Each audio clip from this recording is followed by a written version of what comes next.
আসসালামু আলাইকুম বন্ধুরা, আশা করি আপনারা সবাই ভালো আছেন আর আপনাদের দোয়ায় আল্লাহর অশেষ মেহেরবানিতে আমি অনেক বেশি ভালো আছি। তো আজকে ডিউটিটা শেষ হয়েছে সন্ধ্যার আগেই। প্রতিদিন ডিউটি শেষ হয় সন্ধ্যার দেখা যায় পরে। তো দেখতেই পাচ্ছেন রাস্তার কি অবস্থা।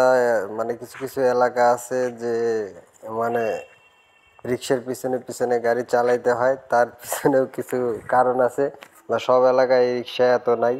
যে এইখানে এই এলাকাটাতে প্রচুর পরিমাণে রিক্সা, আর ওভারটেক করে যে যাওয়ারও সুযোগ নাই, কারণ রাস্তাটা প্রত্যেক এলাকার রাস্তায় মানে মানে বিভিন্ন ভাগে ভাগ হয়ে যায়। যেমন ডান পাশে দেখেন পিক আপ রাখছে, মানে ঢাকা শহরের এক একটা রাস্তা নিয়ে যে কত কাহিনী হয় এইটা বলে বোঝানো যাবে না। সিটি কর্পোরেশন থেকে নিই বা এলাকার পাতি নেতারা বা বিভিন্ন লোকজন মানে এলাকার রাস্তাঘাটগুলো ভাগ করে নেয়। ফুটপাত বা রাস্তার এক সাইড পার্কিং, এইখানে যে ডান সাইডে পিক আপগুলো দেখলেন, এইখানে 12 মাস এই পিক আপগুলো এরকম পার্কিং থাকে। এত বড় একটা রাস্তাতে কি বলবো যে রিক্সাকে ওভারটেক করতে পারতেছি না, তাহলে বোঝেন যে রাস্তার কি কন্ডিশন। রাস্তা কিন্তু অনেক বড়, কিন্তু কি বলবো যে যেসব রাস্তায় বাস ঢোকে সেসব রাস্তায় শুধু দুইটা বাস কোনো রকম আসতে পারে আর যাইতে পারে।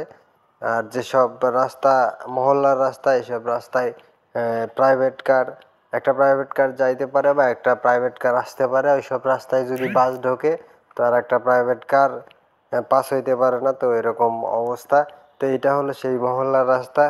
একটা কি বলবো যে এখানে মনে হয় রিক্সা পাস হইতেছে এরকম একটা অবস্থা। চাইলেও ওভারটেক করে যাওয়া কোনোভাবেই সম্ভব না।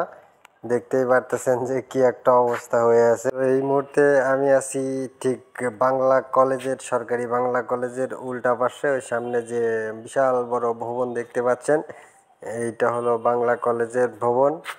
তো আমি যেহেতু মোহাম্মদপুরের দিকে যাব, আমি মিরপুর 1 থেকে টেকনিক্যালে যে মেন রোড, এই মেন রোডে আমি উঠতাছি। তো এখান থেকে উঠে টেকনিক্যাল হয়ে তারপরে আমি মোহাম্মদপুরের দিকে যাব।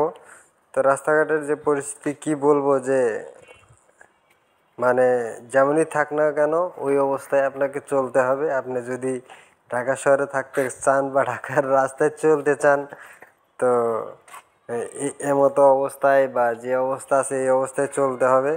আপনি একা মার্কেটিং করে কোনো কিছু করতে পারবেন না। এই যে এইখানে দেখেন বাম সাইডে এক লেন শুধু গাড়ি দিয়ে আটকানো। তো এসব দেখে বা বলে কোনো লাভ নাই। এইখানে সবাইকে জানাই অসংখ্য ধন্যবাদ। সবাই ভালো থাকবেন, সুস্থ থাকবেন। আল্লাহ হাফেজ।